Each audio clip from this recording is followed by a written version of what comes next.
Sudah buka itunya, materinya? Baru buka doang, Pak. Oke ya. Jadi kita kuliah ini ya pendahuluan ya, jadi banyak hal yang kita coba bagaimana Anda menentukan bisnis ya. Oke. Kalau kita lihat di sini ya, kita bicara intuitif. Intuitif itu apa sih?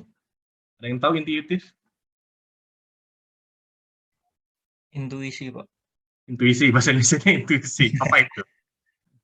Apa itu? Ada yang tahu? Apa itu intuisi? Sering nggak kita menggunakan intuisi? Sering nggak? Nalar ya, Pak? Ya, Prasangka nalar. bukan, Pak? Ya, Prasangka. prasangka enggak. Logika, nalar, ya. Apalagi? Ya, apalagi? Kemampuan untuk apa? Memahami, mengetahui, ya, memprediksi, yaitu intuisi. Ya. Oke. Ini adalah kemampuan dari atau kekuatan dari intuitif, ya. Anda apa namanya? Pernah lihat ini enggak? Who is the mother?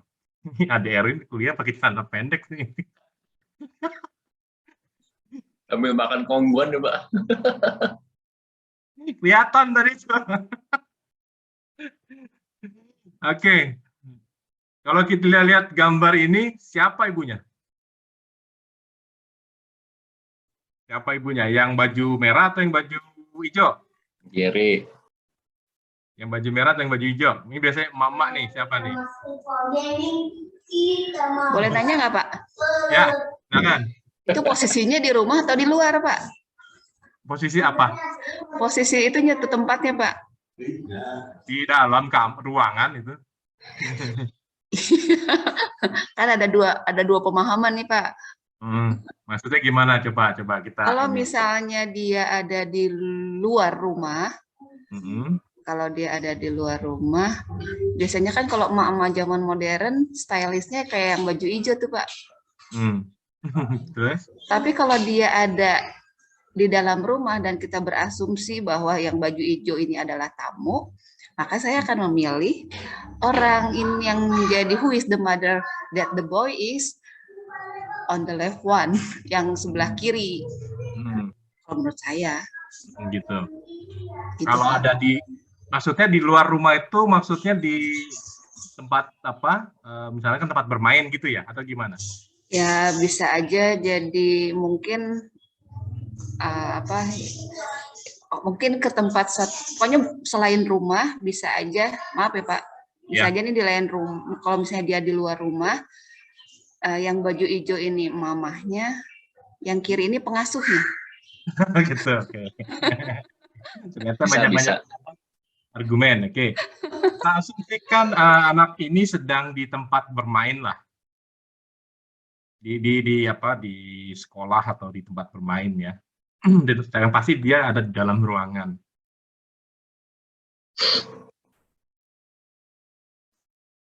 Gimana? Kalau misalkan dari saya, Pak, ini dilihat dulu mamanya, mama emang pakaiannya kalau keluar kayak begitu, pakaiannya keluar dia emang menor atau sederhana. Terus? Kalau pakaian menor sebelah kanan itu emaknya, Pak. Oh, gitu. Jadi emaknya model sederhana, keluar cuma kaosan celana panjang atau celana jeans simple, itu emaknya yang kiri, Pak. Pakai feeling deh, pakai feeling. Pakai feeling. Kalau misalnya di rumah saya yang kiri, emaknya. Kiri, Pak, aku kiri. Karena asumsinya kita itu cuma melihat aja, kita nggak pernah tahu itu menor apa nggak menor gitu ya. Yang kita lihat seperti ini. Gitu. Kita menggunakan intuisi. Dari apa? Macam-macam tadi yang dikatakan si Cici itu benar tuh. Misalnya kalau kita posisinya di dalam rumahnya kita sendiri sih pakai yang baju merah ini mungkin emaknya gitu ya. Bener ya? Ini tamu kan gitu. Nah, terus kalau misalnya tadi, kalau siapa, Om Kevin bilang, ya kalau orangnya suka dandan yang warna hijau. Nah, kalau ini merah. Nah, ternyata intuisi itu bisa dilihat dari beberapa asumsi ya. Iya. Oke. Terus kalau kita misalnya melihat bahwa ini taruhlah di ruang apa ya, di sekolahan, ya, di dalam suatu ruangan, ya, kita melihat kondisinya seperti ini. Kita nggak tahu itu menor apa tidak. Yang kita lihat adalah kondisinya seperti ini. Apa yang bisa Anda bayangkan? Karena di sini bermain intuisi. Apa yang bisa Anda bayangkan? Yang kiri gurunya, Pak. Yang kiri gurunya. Oh, lagi di sekolah ya. Red one on green one. Saya buta warna, Pak, jadi saya kiri kanan aja. Oh gitu. Beneran? Beneran? Yang kiri teh maksudnya karena yang kiri yang ini ya, yang ini ya? Iya, yang kiri itu. Itu saya malah melihatnya itu antara biru atau biru lah, pokoknya itu bukan merah. Oke, ungu mungkin ya. Ya. Kayak bajunya Kopipa tuh, kayak bajunya Kopipa tuh. Ya. Oke. Ada pendapat lain? Ada yang Dari punya cara pendapat duduknya kayaknya, Pak. lain? Gimana tuh? Kalau yang Cara duduknya kenapa? kalau yang Kayak apa? adek. Kalau yang kiri itu kayak apa ya? Kayak adek kayak gitu.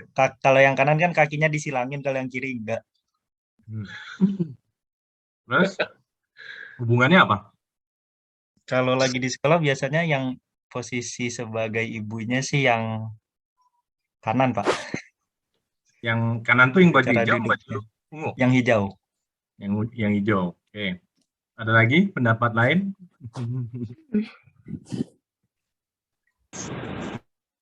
Ada Erwin, Pak, ada Erwin. Si Erwin. Mana nih mamanya, suara mamanya mana nih? Suara Kasih mamanya kesempatan mama berbicara, Pak. Kasih kesempatan mama. siapa mamanya nih? Indri, Pak, Indri.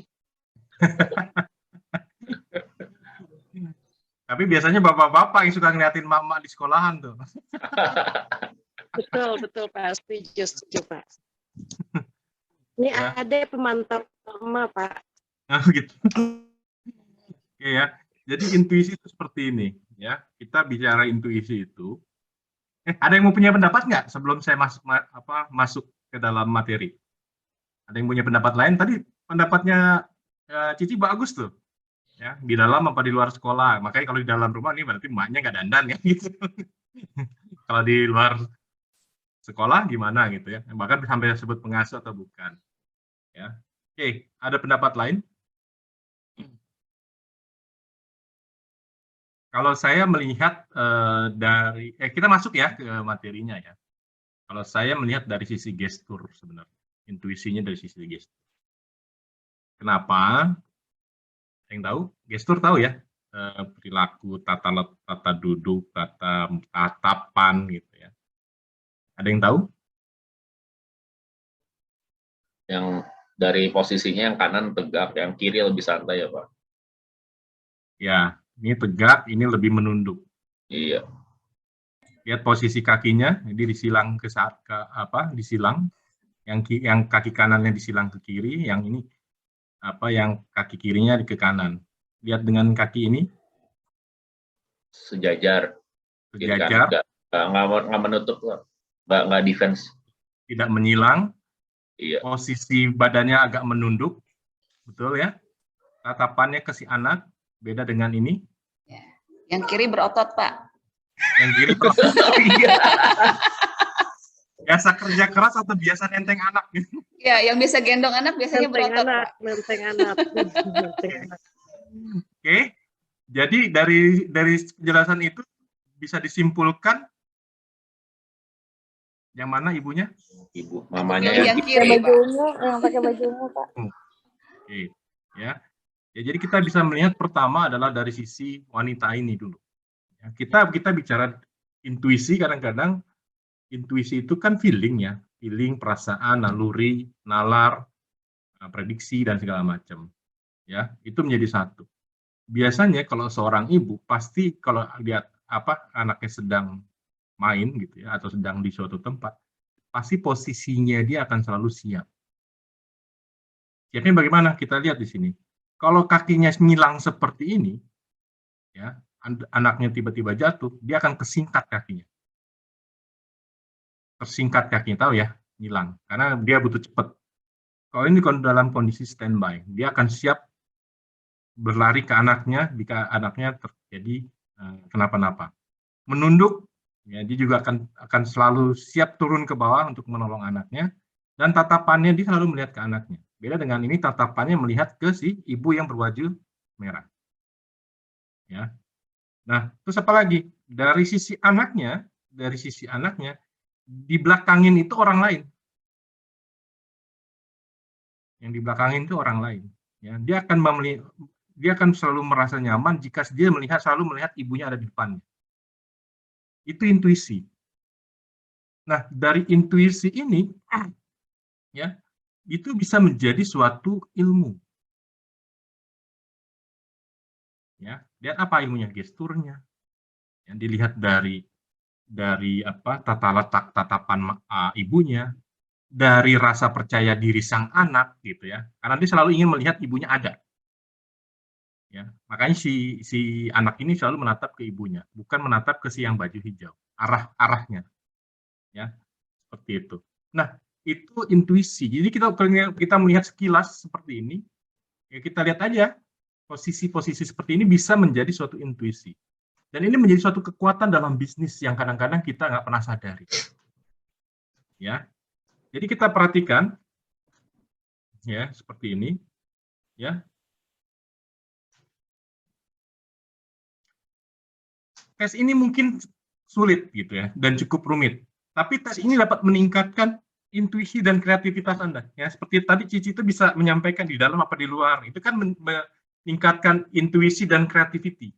Ya, otomatis siapa tadi Cici itu akan menyampaikan suatu kreativitas, ide-ide, ya, yang bisa memprediksi. Ya, nah, jadi kita bisa memainkan intuisi kita, ya, menjadi peran penting dalam melakukan komunikasi dan biasanya akan membantu kita dalam mengambil keputusan. Ingat keputusan seorang nabi? Pernah ingat? Yang anaknya diperebutkan oleh 2 orang ibu? Pernah mendengar itu ya? Nabi siapa itu? Yusuf ya, Pak. Ya, diperebutkan. Ada 1 orang anak diperebutkan oleh 2 orang ibu. Dan seorang raja ini, yang juga seorang nabi ini, dia harus ambil keputusan. Masih ingat siapa itu? Yusuf, Pak. Yusuf bukan, Pak? Bukan. Kan dia direbutin sama 2 ibu, Pak. Bukan Yang ditanya bapaknya, nabinya. Anaknya diperebutkan oleh 2 orang ibu, bukan Yusufnya. Siapa yang tahu? Anaknya diperebutkan oleh 2 orang ibu. Oh, Akhirnya itu Ishak ya? Sorry, bukan. Dia Nabi sekaligus Musa bukan, Pak? Kan. Dia sekaligus raja. Kan yang akhirnya ibu kandungnya itu mengalah, tidak Sulaiman. mengakui. Sulaiman. Fauji emang gokil. Gila, nama nabi aja sampai lupa coba. Nabi Sulaiman, atau kalau di Nasrani Salomo, ya, dia raja sekaligus. Oh iya, Nah, raja. ya, sangat bijaksana kan, intuisi kan, intuisi nggak? Ibu mana yang kan dia ngambil keputusan gini, oke, kalau gitu kita belah anak ini menjadi 2, ya, bagian sebelah atas diambil oleh si A, bagian sebelah bawah diambil oleh si B. Sederhana kan? Ya, ini kan keputusan yang berat. Kalau misalnya kedua-duanya misalnya, udah kita potong aja. Gimana? Ya. Tapi dia ngambil intuisi, seorang ibu nggak akan tega membunuh anaknya. Lebih baik diserahkan ke orang lain, namun tetap hidup, dibandingkan kalau di depan matanya dibunuh, dibagi 2. Itu intuisi. Tapi intuisi itu terbangun karena adanya data. Intuisi itu terbangun karena adanya data. Contoh lain ya, contoh yang Nabi Sulaiman. Apakah dia pasti punya data, dia punya data. Orang ibu diperhatikan sama dia pasti akan menyayangi anaknya sampai besar, memberi susu, memberi makan, mengasuh. Apa ia tega untuk membelah anaknya? Dia punya data, sehingga dia bisa mengambil keputusan. Jadi intuisi itu bisa dibangun karena apa? Karena kita punya data. Dan secara langsung processing intuisi itu berlangsung di otak kita, ya, melalui proses riset sebenarnya. Dikumpulin dari beberapa orang, dari 100 orang mungkin 1 orang yang tega gitu. Tapi 99 orang ini, 99 orang ibu ini nggak akan tega membunuh anaknya. Ya, itu data. Gitu ya. Jadi kita di dalam membangun suatu usaha, dalam membangun suatu bisnis, intuisi Bapak itu kuat. Iya kuat karena dia punya basic data. Jadi intuisi itu terbangun karena adanya data yang dikumpulkan oleh dia. Tidak sendiri gitu. Nah, sehingga apa? Sehingga orang yang memiliki intuisi kuat dalam hal bisnis berarti dia sudah banyak bereksplorasi terhadap suatu data. Tapi kan intuisi ini adanya di otak si seseorang adanya. Iya enggak?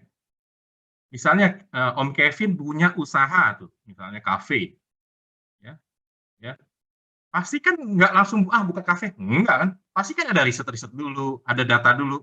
Ini banyak nih, pasti udah jalan-jalan tuh. Paling nggak jalan-jalan ke kafe-kafe, banyak. Sekarang lagi tren kafe rame. Pasti gitu tuh kan, nggak langsung buka aja. Saya buka kafe, terus saya buka bengkel motor, saya buka steam mobil, enggak gitu. Pasti ada riset. Nah, setelah data itu dikumpulkan, ada intuisi, terbentuk menjadi intuisi. Oh, daerah ini ramai. Orangnya rata-rata butuh tempat nongkrong. Kalau saya buka kafe, kayaknya intuisi itu berkembang. Kenapa? Kita punya basic data yang sudah kita olah. Gitu. Nah, ilmu riset bisnis itu sebenarnya adalah bagaimana misalnya Om Kevin sebagai pemilik usaha, itu bisa menerjemahkan intuisinya ke dalam anak buahnya gitu. Paham nggak? Seorang pengusaha, dia punya intuisi karena dia sudah mengumpulkan data-data sejak lama. Dia bikin perusahaan, maju perusahaannya. Tapi dia kan nggak mungkin terus-terusan kan? Ya mengerjakan intuisinya itu nggak mungkin. Sehingga dia harus share intuisinya kepada stafnya, kepada pegawainya. Dengan cara apa? Dengan cara share ilmu. Nah, share ilmu itu menjadi suatu namanya riset bisnis. Gitu. Ya, jadi ternyata intuisi itu dibangun dari data dan bisa diterangkan kepada orang lain melalui namanya teknik riset.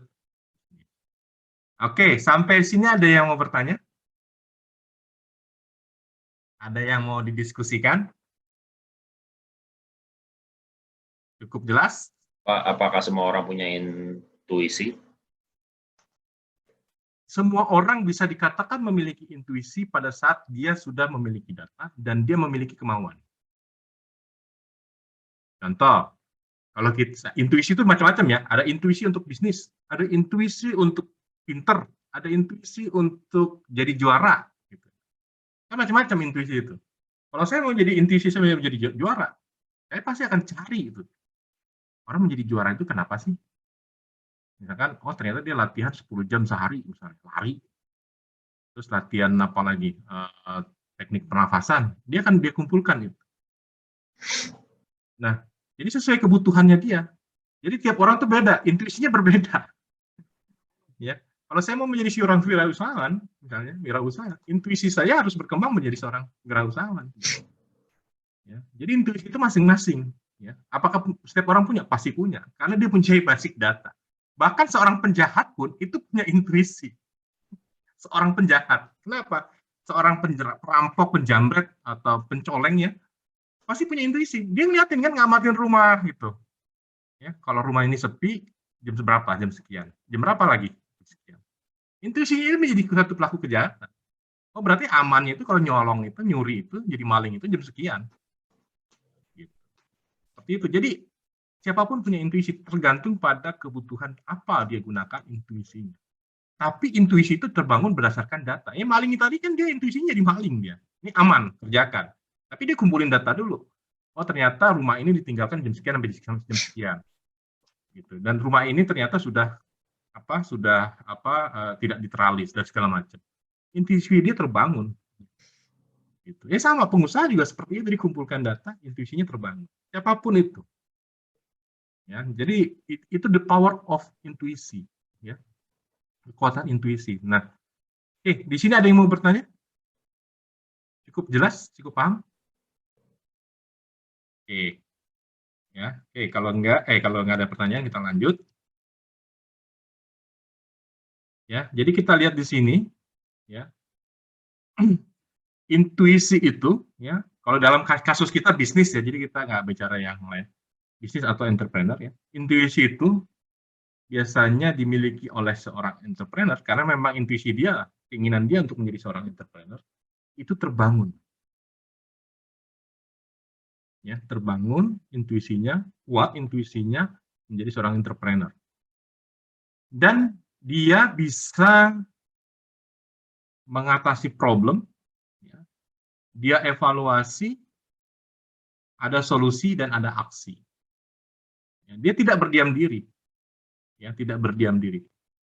Nah, suatu usaha yang bagus itu apa sih? Suatu wirausaha atau entrepreneur yang bagus itu yang bagaimana sih? Suatu entrepreneur yang seperti apa sih?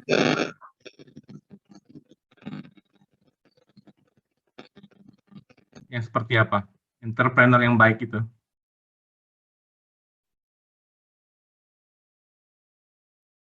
Ada yang tahu? Selalu berusaha, Pak. Selalu berusaha, selalu mencoba. Ya. Intuisi seorang entrepreneur yang baik itu adalah menjalankan intuisinya. Jangan cuma bertanya, saya usaha apa ya? Saya usaha apa ya? Nggak dijalanin, nggak jadi. Ya. Entrepreneur yang baik, dia jalanin sama dia. Kalau itu ada problem, dia evaluasi. Ada problem. Ya, jadi dia entrepreneur yang baik, dia aksi dulu. Aksi kerjakan dulu. Bukan cuma nanya, untung nggak ya? Untung nggak ya? Nanti laku nggak ya? Jalanin nggak ya? Enggak kan? Ya, jadi entrepreneur yang baik, dia aksi dulu, beraksi dulu. Ya, dikerjakan sama dia. Beraksi dulu. Kalau itu nanti ada masalah, nggak apa-apa. Itu sebenarnya juga proses gitu. Kalau itu ada proses, ada problem, ya, dievaluasi apa caranya, gimana solusinya. Ya, nanti kalau sudah ada solusi, diaksi lagi kembali. Nah, ini disingkat dengan APES. Ya, APES, APES. Ya, jadi intuisi entrepreneur itu kerjakan, do it. Ya, menjadi seorang entrepreneur, wirausaha, ya, lakukan. A-nya di awal, APES. Ada masalah? Oke, nggak masalah. Namanya juga usaha gitu ya. Terus dievaluasi, solusi, action, jalan. Dan ini diterjemahkan, ya. Ini terjemahkan data plus intuisi menjadi better decision. Ya, apalagi kalau misalkan Anda sudah punya intuisi yang begitu bagus, selama ini datanya hanya berdasarkan pengamatan, observasi, ditambah dengan data yang saintifik Anda kumpulkan, ini menjadi keputusan yang paling baik. Data realnya ada. Ya. Itu lebih baik lagi. Ya, sehingga ini bisa berkembang, ya. Intuisi ini bisa menjadi saintifik, bukan hanya bicara tentang pemikiran di kepala, tapi bisa diterjemahkan menjadi suatu keilmuan atau ilmiah. Itulah yang disebut dengan penggunaan intuisi menjadi menjadi ilmiah. Ya. Oke, sampai di sini ada yang mau bertanya? Coba deh yang pengusaha-pengusaha kita nih, apa sih, Om Kevin siapa? Gimana sih dulu jadi intuisinya seperti apa sih? Coba cerita Ci. Nyoba-nyoba, Pak. Nyoba-nyoba kan? Aksi dulu kan? Kalau nyoba-nyoba kan aksi itu bicaranya. Ya, nggak kayak ada teman-teman mahasiswa usaha apa ya? Usaha apa? Jalanin enggak? Enggak. Akhirnya apa? ngimpi. Akhirnya cuma ngimpi aja. Ya. Yang dikatakan si Cici itu kan coba-coba itu action langsung. Kalau ada masalah misalnya ternyata kok kurang laku ya, kan problem tuh kan. Dievaluasi. Kenapa kurang laku? Apakah emang nggak enak nih? Kan gitu. Kalau nggak enak, kenapa? Apa yang harus diperbaiki? Oh, ternyata selera, kan kalau salah ayam Manado ya. Oh, ternyata seleranya orang Bogor beda dengan orang Manado. Berarti harus bikin ayam ungkep misalnya. Ya. Nah, terus oh ternyata harganya misalnya, apakah terlalu mahal? Sehingga kalau di Manado harganya sih nggak masalah segitu, tapi kalau di sini mungkin masalah. Nah, itu menjadi evaluasi. Ya. Oh, kalau misalkan terlalu mahal, berarti mungkin apakah ukurannya diperkecil misalnya, atau misalnya kalau tadi rasanya nggak kurang cocok, bikin varian rasa yang bermacam-macam, nggak cuma satu. Gitu. Itu kan evaluasi. Nah, itu terus menjadi solusi. Ya. Terus dicoba lagi kan gitu, coba-coba kan akhir katanya adalah coba-coba. Ya, coba-coba kan muter begini nih. Percaya nggak? Coba-coba, problem, evaluasi, solusi. Coba lagi kan gitu ya, bener nggak? Coba, namanya disebut dengan coba-coba, action gitu. Ya, muter aja terus. Tapi kalau nggak dijalanin, ya nggak jalan. Berarti intuisi Anda bukan seorang entrepreneur sebenarnya, karena Anda nggak berani. Nah, untuk evaluasi ini ada data. Nah, data ini dikembangkan dengan intuisi menjadi better decision, menjadi lebih baik lagi. Itu yang terjadi. Sehingga intuisi itu harus dibangun. Dibangun dengan apa? Dengan data. Data dan apa lagi? Pengalaman. Pengalaman dari apa? Analisis kita, menganalisis data yang ada. Selama ini kita kan menganalisis data itu bukan dengan saintifik, tapi diproses di kepala. Contoh, ya, ini kayaknya daerah ini rame nih, kan gitu ya. Terus Anda perhatikan anak-anak SMA, anak-anak kuliah pada duduk-duduk doang, duduk-duduk gitu. Intuisi Anda apa? Anda sudah punya data tuh, banyak orang nongkrong, banyak orang lalu lalang, terus banyak mahasiswa atau pelajar yang pada duduk-duduk, gosip, nongkrong, ngobrol, ya. Itu kan Anda punya data, tapi Anda punya intuisi apa ya? Wah, ini pasar nih, ini produk nih, ini entrepreneur nih, gitu. Ya. Sehingga Anda punya data ini terbangun, ya. Nah, ini action, coba aja bikin kafe kecil-kecilan. Ya, seperti itu, ya. Oke, sampai sini paham ya? Ya, bagaimana kita bisa membentuk riset bisnis itu karena scientific base-nya itu berdasarkan memang adalah intuitif, ya. Jadi ini sebenarnya ilmu yang kalau orang bilang kok bisa orang bikin sesuatu, bikin usaha.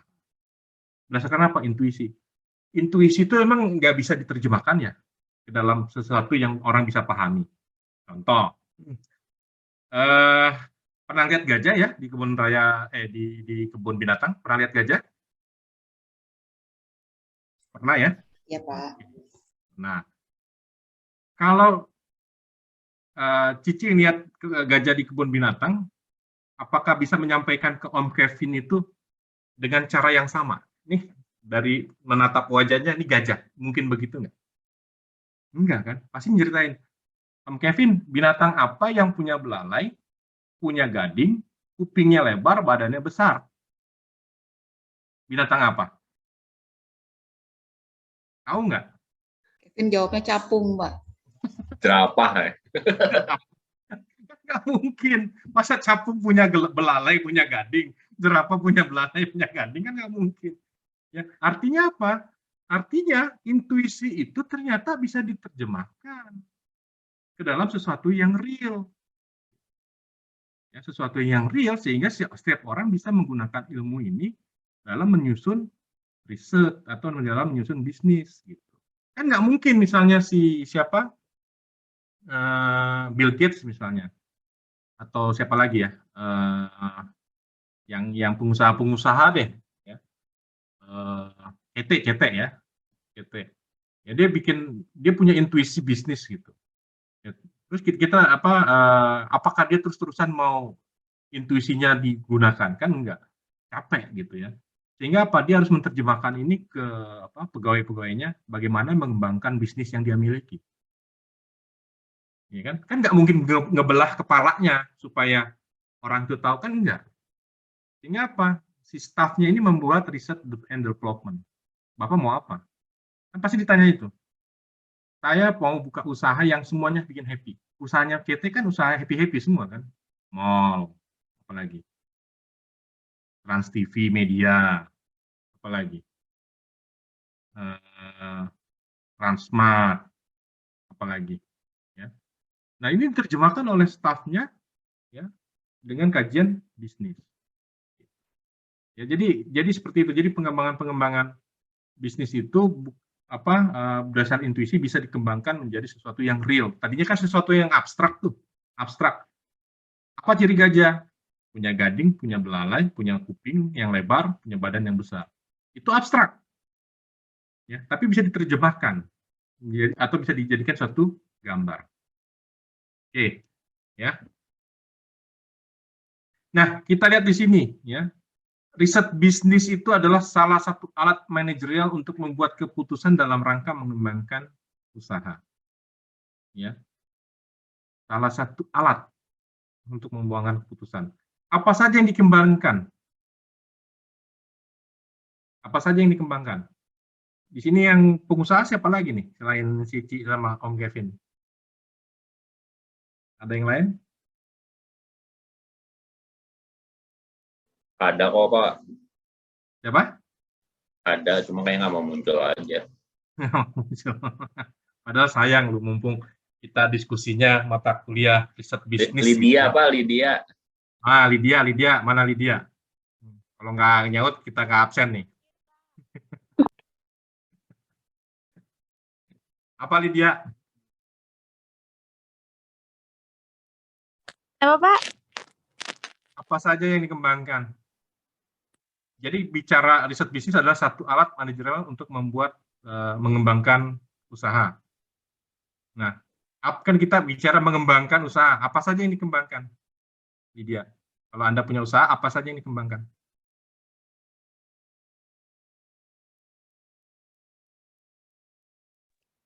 Salah satunya inovasi dalam produknya, Pak. Oke, good.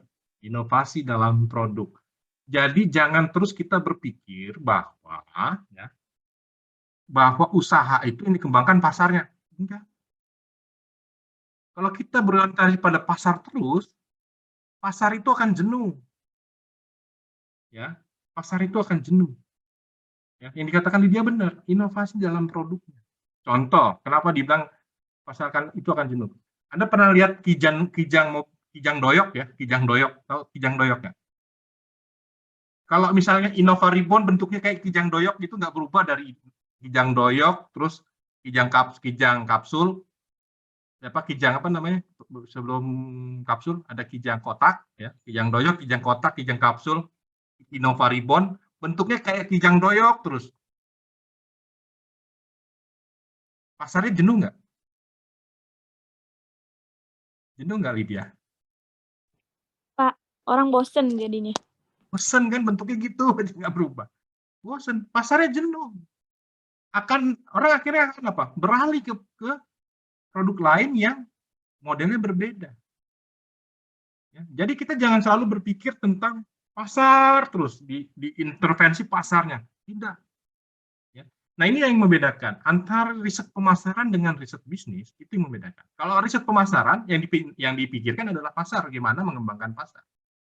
Tapi kalau riset bisnis, itu mulai dari hulu sampai hilir yang dikembangkan. Ya. Hulu apa aja? Bicara pertama, inovasi produk bisa. Bahan baku, misalnya yang Cici itu kan ayam ya, Ci ya. Kenapa nggak coba ikan? Misalnya. Ya. Kenapa nggak coba ikan? Padahal ikan cukup banyak loh di Indonesia. Ya. Varian, terus apa lagi? Inovasi produknya tadi bisa dari bahan baku, bisa dari variannya, taste-nya. Ya, taste itu macam-macam. Ada taste yang tadi apa? Yang produknya apa sih? Saya lupa, ada 4. Ada 5, Pak. Ada 5 ya, apa aja sih? Ada ayam betutu, Tutu. ada ayam rica-rica, ada ayam kalasan, ada Woku. woku, sama ada ayam dasar, ayam mentah. harga ayam. Oke, ya kan? Itu varian kan. Coba kalau misalnya Cici hanya jual woku-woku di Jawa. Saya yakin orang juga nggak terlalu suka, karena orang Jawa sukanya dengan ayam kalasan misalnya. Seperti itu. Nah, tapi Cici harus ingat, pasar itu akan jenuh dengan ayam. Ya, berarti harus dipikirkan tuh bahan baku yang bisa diinovasi. Apa itu? Kan daging dan seterusnya. Ya, itu harus dipikirkan tuh mulai dari sekarang sebelum pasarnya jenuh. Ya. Oke, itu bicara tadi bahan baku, varian, taste-nya mungkin ada yang rasanya apa namanya standar, sedang, pedas gitu ya, macam-macam. Ya, makanya di mie jagoan tahu ya mie jagoan, mie gacoan, mie gacoan yang di Jalan Pajajaran. Saya lihat gini, ini orang jualan mie doang. Saya makan mie bisa bikin gitu ya. Yang membedakan apa sih? Ternyata ada mie iblis.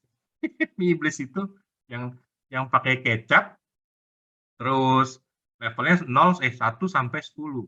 Cuman bedanya pedes sama nggak pedes gitu aja. Ya, yang dijual mie juga, kita bisa bikin nggak? Bisa. Tapi level pedesnya bikin beda. Gitu. Orang yang suka pedes banget, wah sangat suka itu. Orang yang biasa-biasa level 1. Ada yang nggak pedes sama sekali, mie angel namanya. Kan? Ya, buat anak-anak gitu. Ya dibikin sama dia varian rasa yang semua orang bisa terpenuhi dengan itu. Ya, anak-anak dibikinkan mie angel. Orang yang sukanya sedang-sedang aja, misalnya nggak tahu ini mie setan kalau nggak salah ya, mie setan gitu. Namanya nggak tahu namanya nama-nama gitu semua ya. Ya, tapi ada levelnya juga gitu. Ada yang lebih ini lagi mie iblis misalnya. Dan ternyata sampai sekarang kalau kita lewat Pajajaran itu nggak pernah sepi, Bu. Ya, begitu buka tokonya itu Shopee Food, GoFood, GrabFood dan lain-lain itu udah ngantri. Saya mau ngantri mikir. Ya, ngantri 2 jam dengan saya ngerjain yang lain itu. Akhirnya apa? Saya pesan saya nongkrong di kafe sebelahnya. Pesen mie jagoannya di situ pakai apa? Pakai Shopee Food, ada diskon lagi. Yang ngantri dia saya dapat diskon. Nggak kuat ngantrinya. Ya.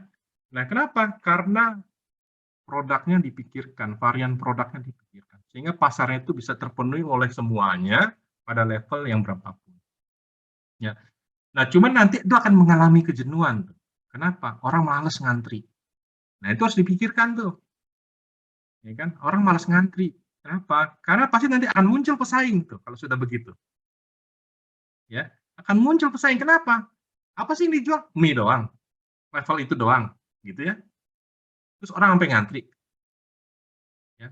Pasar akan jenuh. Jenuhnya bukan karena memang selera, bukan. Jenuhnya karena jenuh ngantri. Akan muncul pesaing, sehingga dia harus pikirkan mulai dari sekarang sebenarnya apa? Bagaimana inovasi supaya orang nggak bisa ngantri terlalu lama. Oh enggak, ini akan diambil orang pasar ini. Jadi pasar itu bukan hanya bicara penjualannya, bukan hanya bicara penjualan produknya, bukan. Tapi dari bicara proses penjualan dari prosesnya. Orang jual barang kok sampai ngantri berjam-jam, malas kan orang. Orang pengennya sekarang, masa baru dapat nanti jam 4 gitu. Kan males gitu. Nah, akhirnya apa yang terjadi?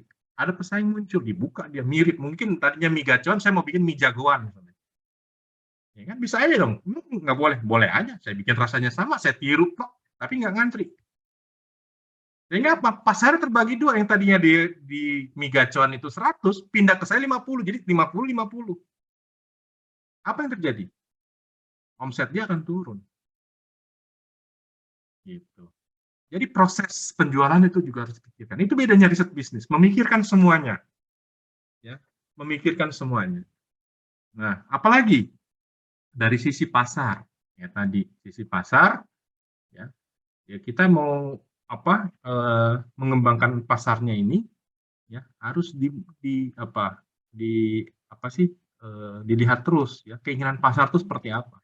Tadi apakah mau bikin kijang doyok terus modelnya Innovaribon tapi modelnya kijang doyok gitu, nggak akan laku, sehingga orang akan ganti produk. Nah itu harus dipikirkan, nggak bisa terus-terusan dia hanya jual mie gacoan, berarti dia harus bikin yang lain. Mungkin bukan mie gacoan, bukan hanya mie bentuknya nanti. Ya pasar itu kan sudah inovasi ya kan. Nah pasar kita itu kan sebenarnya dulu kan yang rame itu kan KFC dengan McD kan, ayam yang dijual semua, ya kan. Nah sekarang kan masakan Korea masuk karena sudah jenuh pasarnya. masakan Korea masuk, ya kan?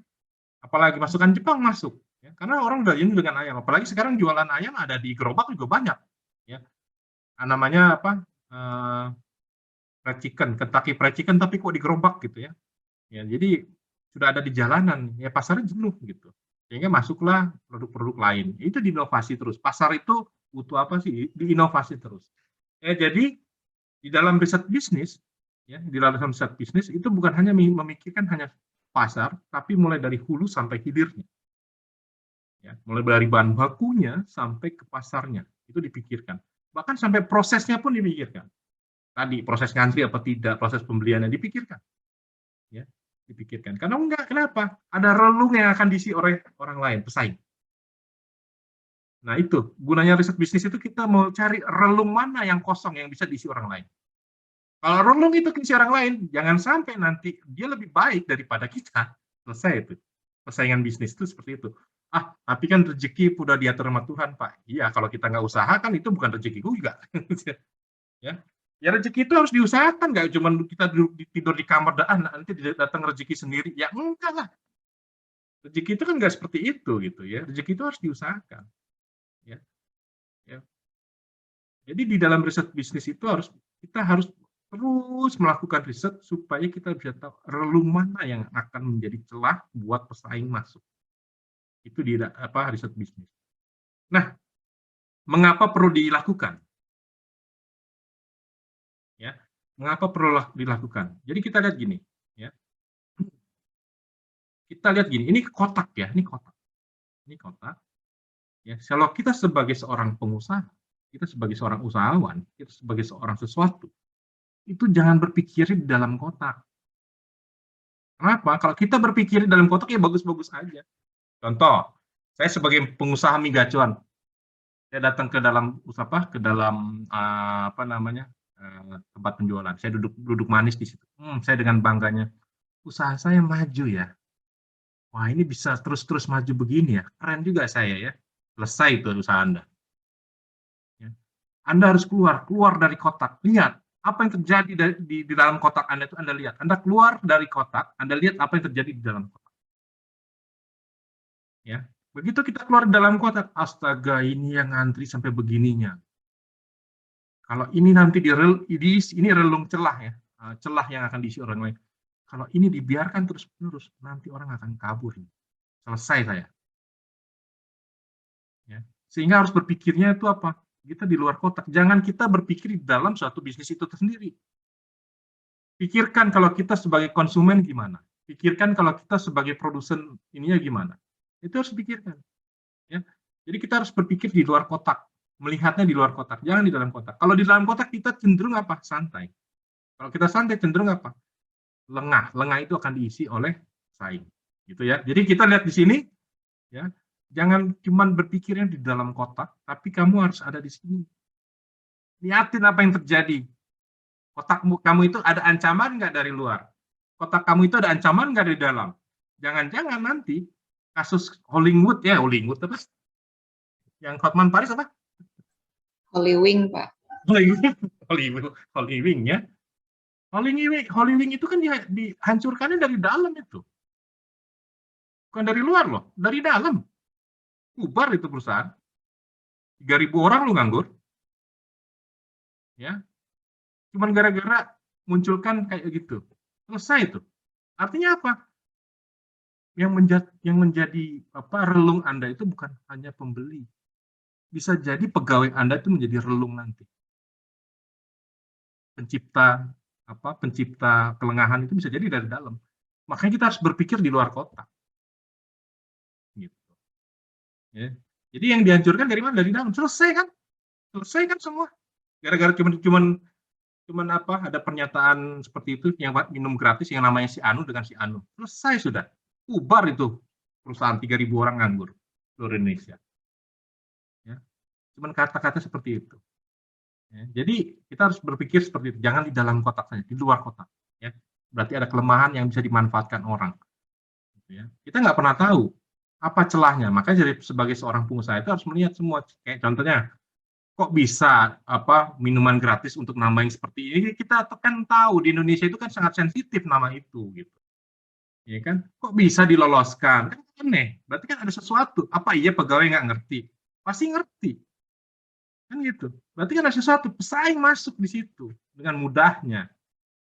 Selesai kan, selesai itu. Artinya apa?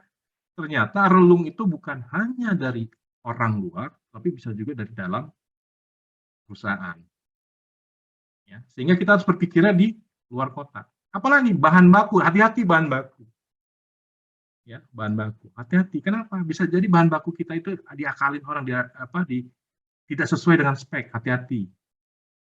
Ya. Hati-hati. Kenapa? Contoh, masih ingat nggak dulu waktu Ajinomoto? Masih ingat kasus Ajinomoto? Mungkin kalau yang angkatan orang tua tahu lah Ajinomoto. Dulu Ajinomoto kan isunya kan dibuat dari lemak babi. Cuman isu doang itu. Isu. Ya, dari lemak babi Ajinomoto. Bubar itu, hampir bubar itu perusahaan. Ya. Dan semua usaha yang menggunakan Ajinomoto waktu itu hampir kolaps. Contohnya apa? Mie ayam. Ya kan? Pakai Ajinomoto kan mie ayam dulu. Hampir kolaps semua. Padahal dia tidak tahu menau gitu. Tapi isu itu bisa berkembang. Apalagi zaman sekarang sosial media sangat bergerak cepat. Isu hoax itu sangat cepat. Jadi misalnya ada ketidaksukaan seseorang terhadap usahanya Cici misalnya. Ya. Dipoto nih, mungkin sebenarnya nggak ada masalah, tapi karena dia ingin menjatuhkan usaha misalnya, bisa jadi relung ini diisi gitu. Ya. Ya, dibilang mohon maaf ya, misalnya ayamnya sudah nggak bagus. Bisa jadi itu fitnah. Gitu. Nah, cara mengatasi harus siapkan dari sekarang tuh.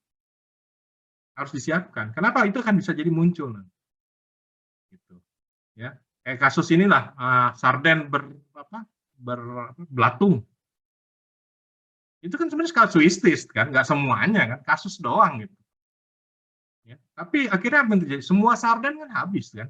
Perusahaan sarden penjualannya turun gara-gara ada isu sarden itu ada isu bahwa sarden itu ada belatungnya. Padahal itu kasuistis, paling 1-2 kaleng wajar lah kalau 1-2 kaleng di dalam ini, cuman kan heboh gitu ya. Apalagi di dunia sosial media seperti ini. Nah, itu harus kita sikapi itu. Nggak nutup kemungkinan pesaing akan muncul. Artinya apa? Ini harus disiapkan. Outside the box ini harus disiapkan. Gitu ya. Nah, sebagai seorang pemilik, director, manager, ya, kita memang harus memiliki intuisi. Ya, dari intuisi ini menjadi suatu riset bisnis karena kita memikirkan dari hulu sampai hilir. Itu semua dipikirkan, nggak bisa cuma sepotong-sepotong. Ya, kalau kita sudah sebagai pengusaha, ya sudah pikirkan semua dari hulu sampai hilir. Jangan cuma berpikir masalah pasar, gitu ya. Tapi bicara inovasi, kreativitas dan segala macam mulai dari hulu sampai hilir. Karena proses penjualan pun disebut dengan kreativitas. Oke, sampai sini ada yang mau bertanya? Pada ngantuk ya? Pak. Ya. Tapi kan kadang kita emang harus ngalamin kehancuran dulu gitu, Pak. Ya. Terus? Sebelum bisa sukses tuh kadang emang ada yang harus ngalamin kehancuran dulu atau kerugian atau gimana gitu, Pak. Jadi dari situ kan mereka baru bisa berpikir gitu, Pak. Jadi ibaratnya harus digetok dulu. Ya ini, yang kata Cici tadi, coba-coba ini. Ya kan? Hancur itu kan problem. Nggak laku itu problem. Ya kan? Tapi dari problem ini apa nih? Kenapa sih misalnya kok hancur usaha saya ya? Ada masalah berarti kan? Dan evaluasi, jangan lupa evaluasi. Ya. Coba pakai solusi, ada data, ada intuisi Anda. Coba lagi, makanya disebut dengan kata coba-coba gitu, action. Pasti iya. Semua usaha ini kan nggak langsung jalan. Bahkan baru mau mulai pun udah diajak orang. Ya nggak? Baru mau mulai udah diajak orang. Iya, Pak. Sehingga apa? Baru mau mulai udah diajak orang, terus kita mikir gini, kalau gitu saya buka usaha apa ya? Ya kan biasa tuh. Itu kayak gitu tuh biasanya yang bikin penghancur itu, Pak. Jadi kita mikir lagi. Kalau kita nggak action kayak Cici bilang, coba aja dulu, nggak bakal jadi, Pak. Ya akhirnya kan pengusaha yang sukses itu kan bukan pengusaha yang berpikir terus kan, tapi action kan. Ya kan? Pasti diejek supaya kita ragu untuk maju kan gitu. Ya karena itu wajar lah ya di dalam suatu bisnis yang berkembang ya seperti itu. Ya. Ini ada yang mau ditanya nggak? Cukup jelas di sini? Cukup jelas. Oke. Pak, mau tanya Pak. Ya, silakan. Di luar dari konteks ini Pak, kalau misalnya terkait investor saham itu Pak. Nah itu pakai intuisi, apakah pakai riset bisnis Pak? Untuk misalnya kayak pialang saham itu Pak. Intuisi itu terbangun karena apa sih? Pak Adi? Ada pengalaman juga sih, dari pengalaman ya untuk tradingnya itu Pak. Tapi kan kadang suka ada yang pengalaman di bertransaksi itu Pak. Pengalaman itu terbentuk karena apa? Data ya. Data. Pengalaman itu terbentuk karena adanya data. Contoh, kita punya data kalau suatu usaha yang akan diklaim bangkrut, apakah kita mau tanam saham? Contoh, ya, Garuda. Bapak mau tanam saham di Garuda? Pak Adi mau tanam saham di Garuda? Kenapa? Ya karena apa? Prospeknya dan utangnya juga sih Pak mungkin. Pertanyaannya, udah pengalaman punya saham Garuda?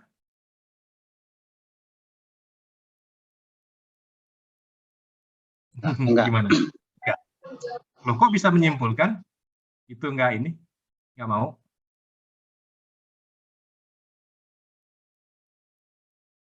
Gimana? Mungkin data penjualannya sih Pak. Data ininya mungkin data perusahaannya. Data perusahaannya. Karena kita tahu, kita belum punya pengalaman nih membeli saham Garuda. Belum punya. Tapi kita tahu kalau perusahaan-perusahaan yang sudah masuk ke dalam list, dia akan bangkrut, ya, pasti tidak laku sahamnya.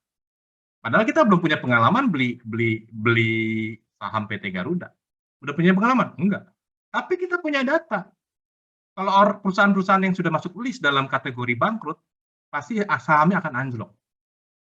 Bicaranya itu data atau pengalaman? Bicaranya itu data atau pengalaman? Data Pak. Data. Ya, data. Ya, jadi ya intuisi itu sebenarnya dikumpulkan dari bicara data, pengalaman dan lain sebagainya yang akan terbentuk kepada kita, tapi tanpa proses saintifik. Tidak terbentuk berdasarkan proses saintifik. Kan kita mungkin gini, harga saham PT Garuda kayak saya hitung nih dari tahun 2000 sampai tahun 2022 saya masukin tabulasi saham, masukin di dalam kepala saya. Saya hitung nih sahamnya dari tahun 2000 sampai 2020 naik turun, dikumpulkan. Saya regresikan di kepala saya. Y sama dengan 0,5 tambah 2x. Kalau harga saham naik 1, maka penjualan akan naik sekian. Begitu nggak di kepala? Enggak. Enggak kan? Nggak mungkin dikumpulkan di dalam kepala. Tapi kita bisa memahami kalau misalnya kondisi pasar seperti ini, harga saham terus ini dia masuk kategori bangkrut, ini pasti nggak bagus. Nah, sehingga nanti di pemahaman kita yang di atas kepala ini, bisa nggak kita terjemahkan ke dalam sesuatu yang real? Ini kan abstrak nih tadi, data tahun 2020 sampai tahun 2000 sampai tahun 2020 abstrak di kepala kita. Bisa nggak diterjemahkan menjadi hal yang real? Bisa. Kumpulin datanya. Dari tahun 2000 sampai tahun 2020, dikumpulin datanya, ditabulasi, diregresikan. Dia pasti akan turun begini. Tapi itu data secara saintifik sudah diolah. Nah, kalau yang belum diolah bagaimana? Kita punya data di sini, harga saham terus menurun, terus dia masuk kategori mau bangkrut. Kita lihat di perusahaan-perusahaan yang kategori mau bangkrut, itu biasanya harga saham turun. Kita punya saintifiknya masih abstrak di kepala, tapi bisa diterjemahkan ke dalam hal yang real. Tadi sama seperti gajah. Kalau kalau kita melihat sesuatu bisa menerjemahkannya kepada orang lain pasti akan tahu gitu. Itu Pak Adi. Cukup jelas Pak Adi?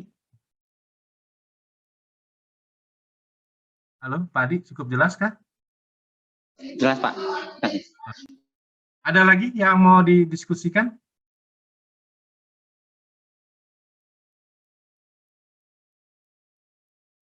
Ada? Enggak? Oke. Kita next ya. Next di sini ya, riset bisnis itu proses pengumpulan data ya. Proses pengumpulan data, pencatatan ini kita lihat seperti ini, dan analisis data yang sistematik dan objektif untuk membantu dalam membuat keputusan-keputusan bisnis. Sistematik. Jadi proses pengumpulan data, pencatatan dan analisis data yang sistematik dan objektif. Kalau sistematik itu berarti sesuai dengan alurnya. Ya.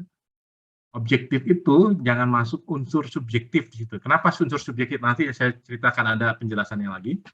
Untuk membantu dalam membuat keputusan-keputusan bisnis. Ya. Mulai dari aktivitas hulu dan hilir. Tadi aktivitas hulu dan hilir tadi. Bahan baku. Ya, terus dipikirkan inovasi, produk, ya, dan segala macam. Nah, nanti kalau misalkan Cici mau buat misalnya dari ikan, ya, itu kan pasti ada riset pasar juga tuh. Ya, coba aja, coba. Ya. Tujuannya apa? Siapin dari sekarang sebelum pasarnya jenuh, disiapin. Ya. Nah, sehingga nanti itu keputusannya tuh, oh ternyata pasar suka ya dengan ikan. Itu kan berarti kan produknya dari hulu, hilirnya pasar suka dengan ikan. Itu berarti ada aktivitas hulu hilir. Gitu. Nah, perlu dipikirkan cara mendapatkan produknya seperti apa. Nah, kayak gini, untuk mendapatkan produknya Cici gimana caranya ya? Ada yang bisa jelaskan nggak, Cici? Kenapa Pak? Untuk bisa mendapatkan produk ayamnya Cici itu dengan cara apa saya beli? Apakah di supermarket? Oh, enggak.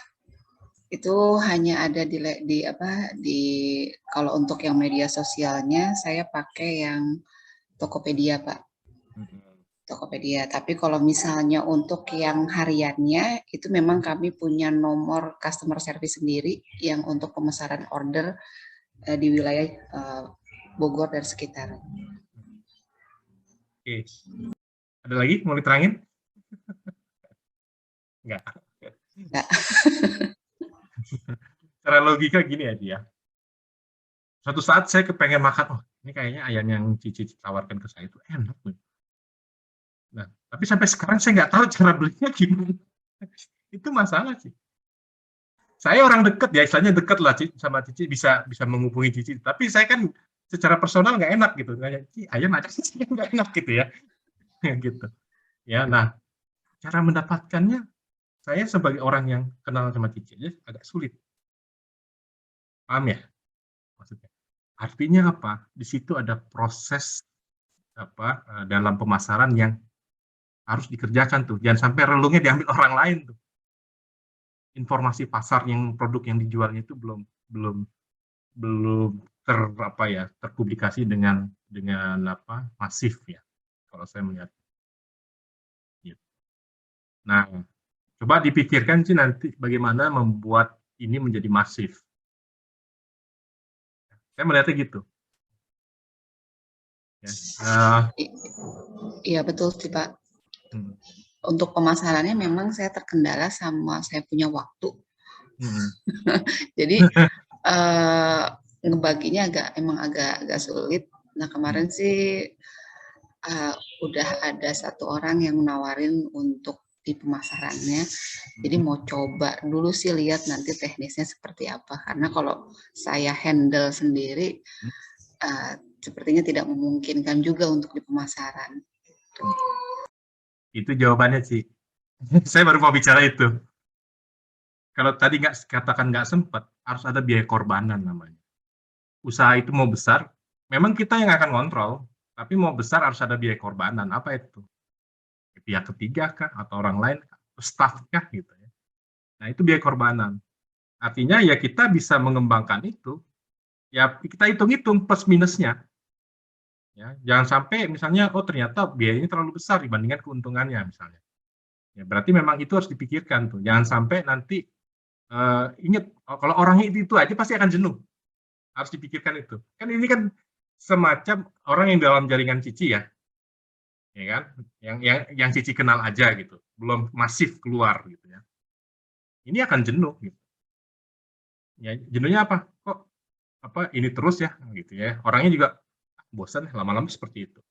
Nah, ini harus dipikirkan untuk perluasan pasar. Nah, berarti ada biaya korbanan yang harus dibentuk. Ya, promosi, iklan, dan sebagainya macam. Nah, artinya apa? Mulai dari hulu, proses pembelian, terus tadi proses pemasaran, dan pasar, ya, selera pasar, itu harus dipikirkan. Mulai dari sekarang tuh. Kalau kita mau mengembangkan, ya udah harus pikirin masif tuh. Holistik, jangan cuma pasarnya. Holistik dari awal sampai akhir.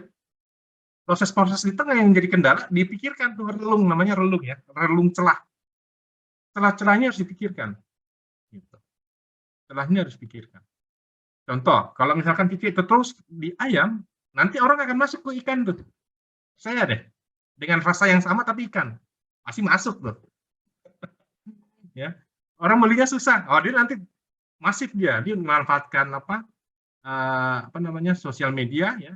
Pada orang Telegram atau apa, dia akan memanfaatkan itu. Bisa-bisa nanti ketutup tuh usahanya Cici. Ya, itu akan bisa ketutup gitu. Nah, sehingga mulai dipikirkan dari sekarang. Kalau kita udah concern ke sana, ya udahlah nggak usah tanggung, jebret aja gitu semua. Karena saya lihat kan ini potensi maju nih. Potensi maju, saya lihat ini udah jadi, ini tinggal potensinya harus seperti apa gitu ya. Tinggal didorong sebenarnya. Nah, ini harus dipikirkan. Nah, berarti kalau gitu ada inovasi tadi. Inovasi di hulu, inovasi di tengah proses, inovasi di pasar, gitu. Karena kan ini kan Cici udah punya semua nih. Ini udah punya, intuisi udah ada, inovasi-inovasinya tinggal dikembangkan. Di list aja yang mau dikembangkan.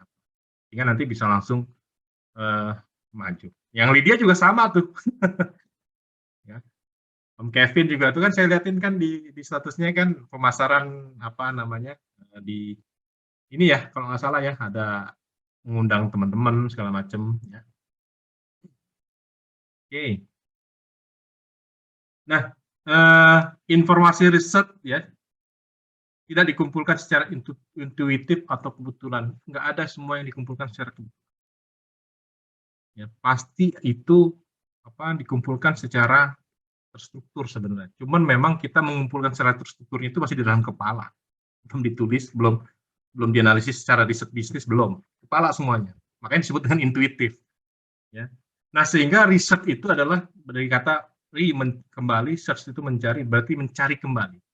Ya, jadi studi cermat dari proses investigasi yang didasari pengetahuan di mana peneliti mengamati data untuk menemukan segala sesuatu yang dapat diketahui tentang objek studi. Jadi coba cari kembali, diulang-ulang, ini produk saya seperti ini, kira-kira apa yang perlu dievaluasi, proses penjualannya, kira-kira orang sulit nggak mengakses, orang tahu nggak sih saya, apakah yang tahu cuma orang-orang yang memiliki nomor telepon saya, apa jaringan saya juga. Kalau gitu saya harus keluar, thinking outside the box tadi. Ya, keluar dari kotak, berarti saya sebagai orang luar, ternyata saya sebagai orang luar sendiri nggak tahu mau belinya gimana.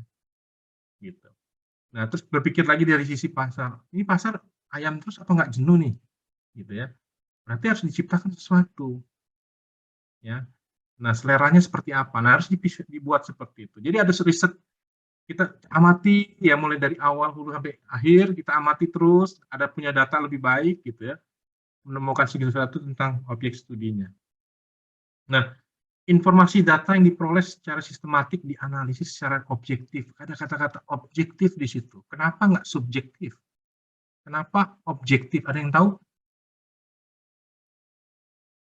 Ada yang tahu kenapa informasi itu harus diolah secara objektif?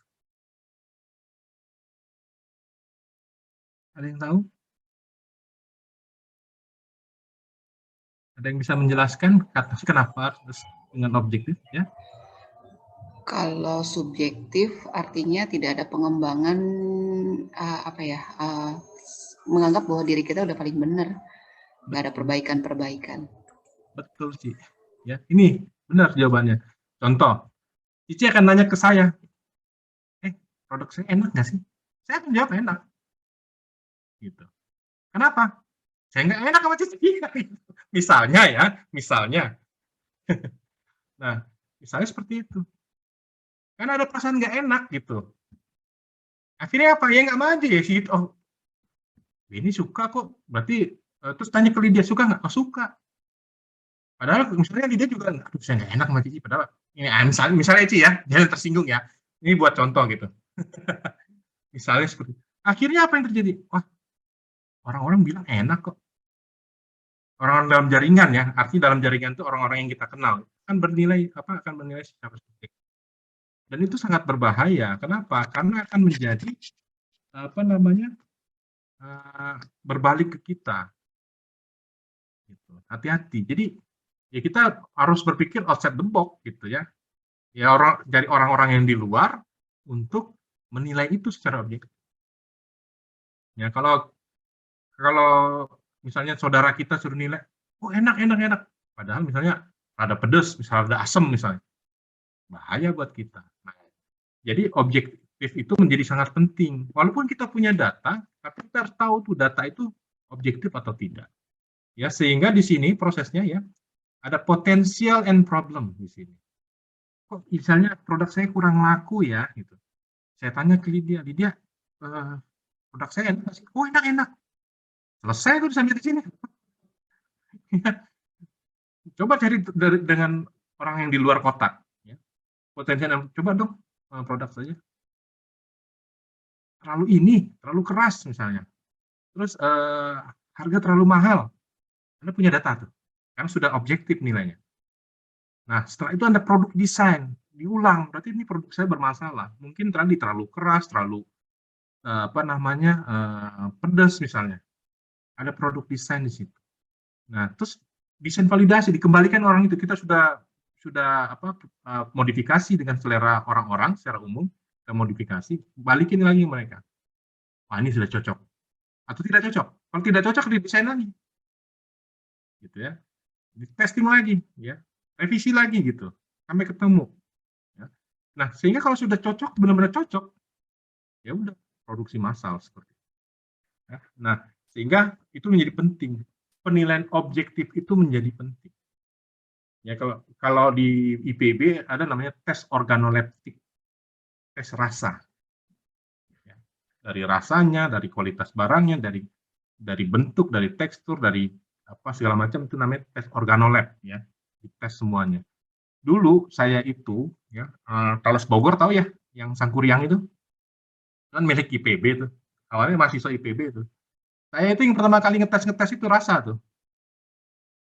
Ini keras banget, saya bilang ini kue bolu apa batu waktu itu. Tapi saya menjadi objektif gitu. Ya, coba kalau saya bilang, oh ini cukup enak, pokoknya pas di saya, selesai tuh. Paham nggak? Ya, jadi dia tes ke semua yang ada di PB sana, dibagiin sama dia, emang nggak banyak, cuma sepotong-sepotong, cobain. Dan rasa apa segala macam cobain. Saya terang mengalami objektif. Jadi harus terima kalau ada yang bilang itu, misalnya ini kue rencananya mau jadi kue bolu apa kue batu, saya bilang gitu kan. Dia nggak tersinggung nggak? Oh berarti terlalu keras ya Pak? Iya, saya bilang. Terus rasanya gimana? Rasanya kayak kue yang ada di warungan, saya bilang. Kayak di warungan itu artinya kayak di warung-warung gitu ya, standar saya bisa peroleh lah gitu. Oh ya, dibuat ini. Tadinya coba kan yang dibuat cuma satu rasa, itu aja terus. Saya sindir. Orang bosan kayak gitu. Akhirnya kan muncul kan rasa coklat, rasa ini segala macam kan. Ya, itu. Jadi kita lebih bukan itu musuh kita, bukan. Kadang-kadang objektif itu menjadi teman kita. Ya, bukan itu jadi musuh. Jadi daripada kita nggak maju gitu-gitu aja gitu ya. Karena kita senang dibuai gitu ya dengan kata-kata enak, akhirnya kita malah selesai sendiri. Lebih baik misalnya kita mendapatkan sesuatu yang objektif, nggak enak di kita, tapi itu bisa maju. Gitu. gitu ya. Itu lebih menurut saya lebih dalam bisnis harus begitu. Karena sekasar-kasarnya customer itu buat bangun kita gitu. Ya, itu yang buat ngebangun kita. Ya. Nah, kalau udah kayak gitu berpikirnya kita berada di luar kota. Oh iya ya, pas saya nyobain memang iya nih kuenya keras kayak batu. Rasanya kayak apa? Rasanya kayak di warung-warung, cuman ada rasa asin doang gitu. Rasa asin doang. Kalau rasa asin doang kan kayak di warung-warung gitu ya, apa kayak warung jajanan ciki-ciki gitulah misalnya. Ya. Nah, sehingga dia terus gitu. Nah, itu apa di riset kembali, makanya disebut dengan riset, mencari kembali, diulang-ulang gitu. Ya, jadi ada tahap investigasi, pengambilan keputusan, pengembangan produk, peluncuran produk, manajemen produk dan seterusnya. Oke, ada yang mau nanya di sini? Nggak Jadi ada? Pak, Ya, kalau objektif itu membangun, kalau subjektif itu menghanyutkan ya Pak? betul. Menghanyutkan. Ya, memang temen dia mungkin karena nggak enak sama kita, dia kan jadi ya, oh kalau begitu bilang enak kok rasanya, padahal dia tahu itu kayak enak misalnya. Enak kok, itu sebenarnya ngebunuh kita itu. Paham nggak? Contoh, orang diabetes dikasih obat manis. Ya Ci, orang diabetes kasih obat manis. Enak nggak? Oh enak, tapi dia mati kan gitu. Ya, kan? Ya harusnya kan dikasih obatnya yang pahit gitu. Logikanya gitu. Ya, sehingga apa menjadi obat buat dia, bukan menjadi racun. Gitu. Jadi yang dibilang menghanyutkan ya seperti itu. Gitu Om Kevin. Siap Pak, siap. Ada lagi? Nggak ada? Oke. Ya, kita lihat di sini ya. Tahu apa sosro ya? Minuman sosro. Tahu? Ya. Jadi kalau kita tahu coba, sosro itu dulu ya, itu pertama kali kan menyediakan minuman teh itu di pasar-pasar. Di pasar-pasar. Apa yang terjadi? Diledek sama orang. Ya. Diledek sama orang, kalau minum teh aja begini yang dipakai dijual, padahal kalau kita minum mah gratis bisa gitu. Bikin aja sendiri. Ya. Diledek sama orang. Ya, lewat kendi, kan dia jualan di pasar-pasar dengan kendi. Nah, akhirnya dia coba masukkan ke dalam botol, di mana orang bisa minum teh tanpa harus nyiapkan. Masak air, nyiapkan gula, dan segala macam, tanpa ribet. Masukin di dalam botol. Ya, awalnya diejek gitu. Awalnya diejek. Nah, sekarang coba. Ya, sosro sekarang masih ada nggak? Walaupun sudah mulai kalah dengan teh pucuk ya. Itu masalah relung pasar yang diisi tadi sebenarnya. Ya, coba. Tapi semenjak saya kecil, sampai saya sebesar ini gitu ya, saya masih minum teh botol sosro, masih ada tuh minumannya gitu. Masih ada sampai sekarang. Dari tahun 70-an sampai sekarang saya masih menemukan teh botol sosro, masih bertahan. Nah, masalah dia sudah direbut pasar oleh teh pucuk karena dia ada relung pasar yang lemah yang tidak diisi. Kenapa itu? Karena dia tidak bisa bertahan di harga. Contohnya kenapa? Karena kan dia selalu mempertahankan prinsip adalah bisa penggunaan reuse the bottle ya. Jadi botolnya itu kan setelah diminum, botolnya dikembalikan lagi ke perusahaan untuk diisi kan? Benar nggak? Diisi. Apa yang terjadi? Cost mahal. Harganya naik. Kan botol diantar pakai duit. Begitu pulang, truk ekspedisinya kan harus bawa botol lagi. Benar nggak? Apa yang terjadi? Ongkosnya mahal. Ya. Kalau bersaing dengan teh pucuk yang bisa dijual dengan harga 3.000-an, 2.000-an malah. Kenapa? Begitu dia antar, botolnya ditinggal. Sehingga ekspedisi itu pulang bisa bawa barang lain. Ya. Kalau ini kan dia transportasi, dia pulang pergi, kena biaya, pulang kena biaya. Beda dengan teh pucuk. Dia pergi kena biaya, pulang kosong. Kosong ini dia bisa mengisi pakai ekspedisi aja cukup. Ekspedisi artinya perusahaan lain ya, di luar Sosro. Artinya apa? Efisiensi harga.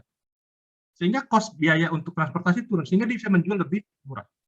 Dengan kualitas teh yang hampir sama. Relungnya diisi sama orang. Ya, diisi sama orang. Artinya apa? Harganya tidak bisa bertahan. Ya, bahkan bikin lagi teh lain yang persaingannya banyak kan, Nutri-T dan apa segala macam dengan rasa-rasa varian yang lain. Memang walaupun dengan rasa varian yang lain, akhirnya produk itu juga ditinggalkan. Tetap orang nyari original teh kan gitu. Ya, yang original teh tinggal apa? Sosro dan pucuk. Nah, pucuk ini bersaing, kenapa? Akhirnya apa yang terjadi? Dia bikin teh botol tapi dalam bentuk plastik. Mulai nongol lagi, mulai berkibar kembali. Ya. Pernah ingat kan teh botol tapi bentuknya plastik kan? Tapi bentuknya teh botol gitu. Dibuat modifikasi untuk menurunkan cost. Terus yang kedua, Tirto Utomo, namanya sudah Tirto. Tirto itu dari kata tirta, air. Ya, air. Secara nggak sengaja nih sebenarnya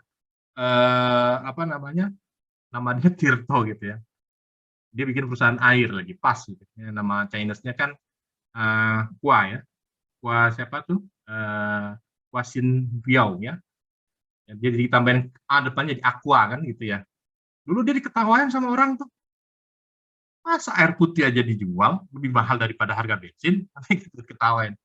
Bagaimana mau laku orang kita tinggal minta, kita kehausan nih ke rumah tetangga minta minum dikasih nggak? Dikasih air putih segelas 2 gelas, nggak perlu beli. Dan dia jual air putih harganya di atas bensin.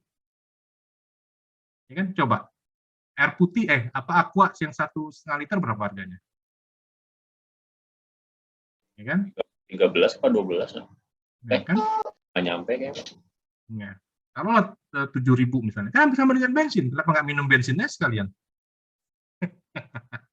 Padahal, ya.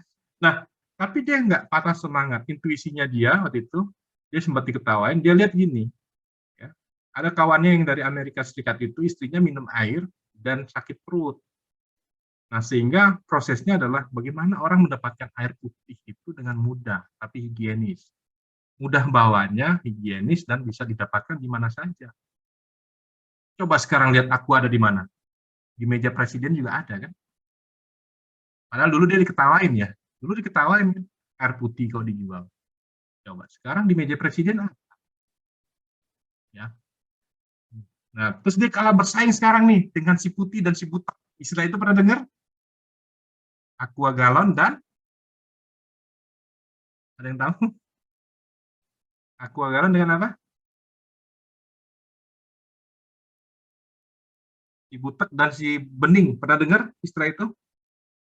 Sekarang Le Minerale yang botolnya sekali pakai dibuang. Pernah dengar? Ya. Sekarang penjualan Aqua galon itu turun drastis karena muncul Le Minerale yang sekali pakai. Ya, itu strategi pasar juga. Kenapa? Karena Le Minerale itu hampir sama dengan teh sosro. Ya, kasusnya. Jadi Le Minerale si perusahaan nganterin hanya airnya, pulang dia ekspedisi yang lain. Kosong.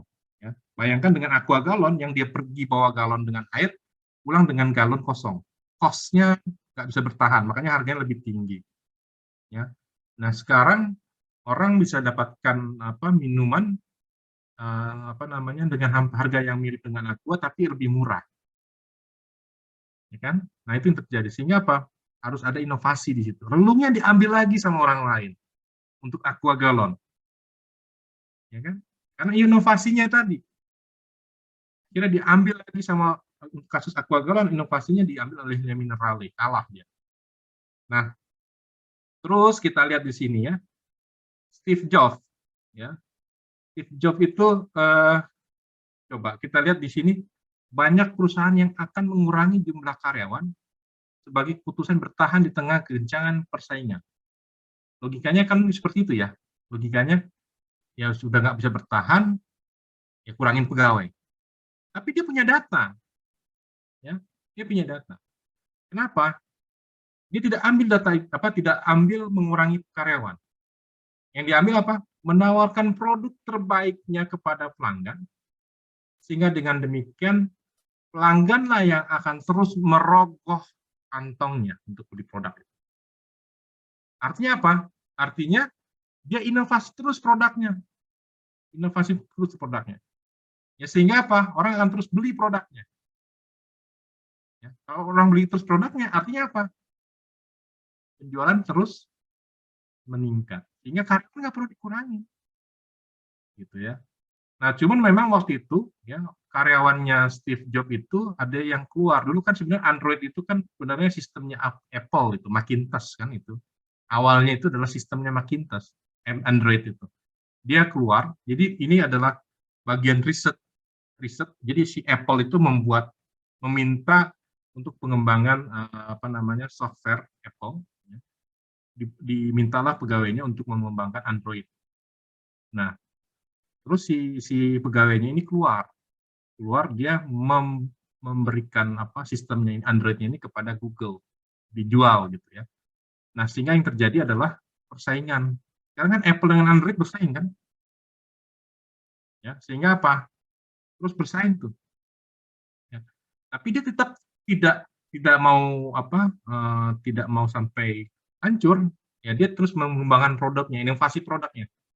Ya, Android kan juga sama, dia terus inovasi produk seperti itu. Ya, karena dia selalu berpikirnya adalah teknologi itu akan membuat hidup jadi lebih mudah, ya bisa menyentuh berbagai sisi kehidupan yang seorang selama ini berpikir tidak bisa. Jadi selalu kembangkan itu. Selalu berpikirnya adalah teknologi pasti akan ketemu jalannya sendiri, ya walaupun persaingan itu dari pegawainya, tapi tidak akan bisa dibendung teknologi itu. Ya, jadi berpikirnya selalu positif. Dari Steve Jobs berpikirnya adalah positif. Ya. Nah, ini siapa nih namanya? Mark Zuckerberg ya. Lihat nih. Orang termuda yang dulu diketawain sama teman-temannya. Ya, dia psikologi dan ilmu komputer dari Harvard. Ya, kalau Sosro ini karena setiap orang dibuat mudah untuk memperoleh minuman teh. Awal idenya setiap orang bisa dengan mudah memperoleh minuman teh. Kalau si Tirto ini, ya, Aqua ini, tiap orang bisa minum minuman sehat air putih ya, dengan mudah di kapanpun dan dimanapun. Steve Jobs itu ingin membuat mudah manusia dengan teknologi. Ya. Mark Zuckerberg ini ingin membuat mudah orang, ya, karena setiap orang itu pasti bersosialisasi. Idenya coba. Ingin membuat mudah orang, karena setiap orang pasti bersosialisasi. Kebayang nggak sama Anda? Ya. Mungkin nggak misalnya Lydia tidak pernah berkomunikasi dengan temannya? Mungkin? Nggak mungkin. Om Kevin misalnya sendiri aja saya nggak mau komunikasi. Mungkin nggak? Enggak. Ya. Nah, terus bagaimana caranya? Sehingga si Mark Zuckerberg ini, ya, itu dia dari lulusan psikologi, bahwa manusia pasti bersosialisasi, tapi dia juga dari ilmu komputer. Ya. Nah, hal pertama yang dilakukan oleh Mark Zuckerberg ini adalah apa? Ayahnya adalah seorang dokter gigi.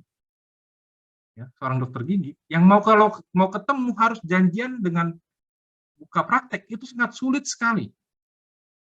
Sangat sulit sekali. Kenapa? Nunggu orang dokter gigi sakit sekarang, masa baru ketemunya besok gitu. Sakit nggak? Sakit. Apalagi misalnya orang cabut gigi terus perlu berkonsultasi, nyut-nyutannya sampai 5 jam gitu, baru ketemunya besok. Nggak mungkin. Akhirnya si Mark Zuckerberg ini membuat namanya ZackNet. ZackNet itu semacam sistemnya seperti WA, WhatsApp, di mana pasien-pasien dari ayahnya itu bisa berkomunikasi dengan ayahnya, ya, untuk sebagai dokter gigi, jika terjadi kesakitan. Konsultasi seperti WA, dok, ini gigi saya kok cenut-cenut ya, saya harus pakai obat apa? Ya. Awalnya apa? Memudahkan orang lain. Awalnya memudahkan orang lain. Dan sistem itu terpakai. Sekarang apa namanya? Contohnya? Ala dokter, halo dok, ya kan? Ya. Terpakai nggak? Terpakai. Ya. Fesmas itu dulu di kampusnya ya. Nah, terus bikin the Facebook. Akhirnya debut dengan Facebook. Ya. Awalnya cuma bersosialisasi karena adanya ikatan alumni di sekolahnya. Fesmas, Facebook tadi. Ya. Jadi, udah lulus nih, terus gimana ya kalau kita bisa saling berkomunikasi? Susah kan? Dibuatlah sistem sosial media, Facebook tadi. Ya. Nah, setelah sistemnya jadi, ya, alumninya, siswa, teman-teman yang di sekolah, di tempat kuliahnya, di kampusnya itu berkomunikasi, sistem internetnya down, sehingga dia dilarang pakai. Akhirnya apa? Dia punya server sendiri. Kalau gitu jangan cuman sekolah saya nih, berarti bisa dengan sekolah lain. Buatlah disebut dengan sistem Facebook. Sehingga siapa? Begitu saya ketik di situ, saya lulusan misalnya dari IPB, dari STI Dewantara, dari SMA sekian, langsung ngumpul kan? Ini lulusan SMA sekian, ini lulusan IPB, ini lulusan Dewantara. Muncul nggak? Muncul semua. ya, dengan sangat mudahnya. Nah, kalau kita perhatikan di sini, ya, ini contoh-contoh usaha yang ide awalnya, kalau kita perhatikan semua, termasuk Traveloka. Ya. Traveloka itu ingin membuat usaha travel tiket. Dia dulu sekolah di Amerika, begitu dia mau selesai kuliah, setiap mau beli tiket, tiketnya habis. Tokonya tutup, konternya tutup. Ingat, selalu gagal untuk pulang ke Indonesia, orang Padang. Ya, Traveloka. Dia gagal untuk pulang. Kenapa? Tiket konternya tutup. Begitu misalnya ini tiketnya habis. Jadi orang nggak bisa ketahuan beli tiket bagaimana. Orang butuh waktu dan idenya adalah mempermudah orang untuk mendapatkan tiket. Jadi sambil kuliah dia bisa mesen tiket pulang ke Indonesia. Ya. Apa yang terjadi sekarang? Besar tuh Traveloka. Gitu ya. Bukan cuma tiket pesawat, tiket hotel, tiket apapun bisa sekarang. Kan gitu ya. Tiket konser pun bisa. Nah, sehingga kalau kita perhatikan, ya, ide awalnya daripada orang-orang ini itu bukan profit oriented sebenarnya. Ide awalnya dari orang-orang ini awalnya adalah bagaimana mempermudah orang lain. Kata kuncinya di situ.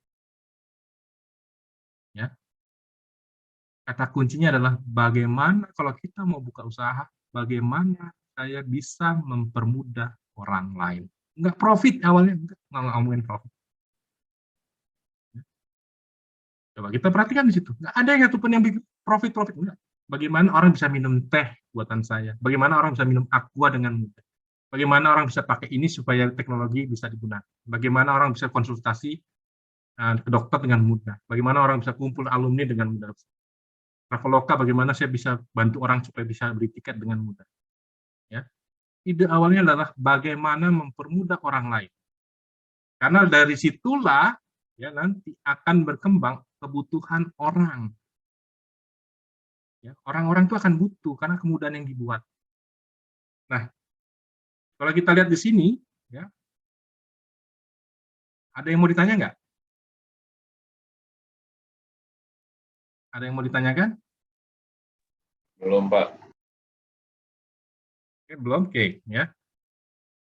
Kalau kita lihat di sini coba, ya, ini raksasa semua, ya. Ya, raksasa semua. Alibaba itu juga dulu kan orang nggak punya kan? Jack Ma itu kan bukan orang yang kaya, orang nggak punya dia.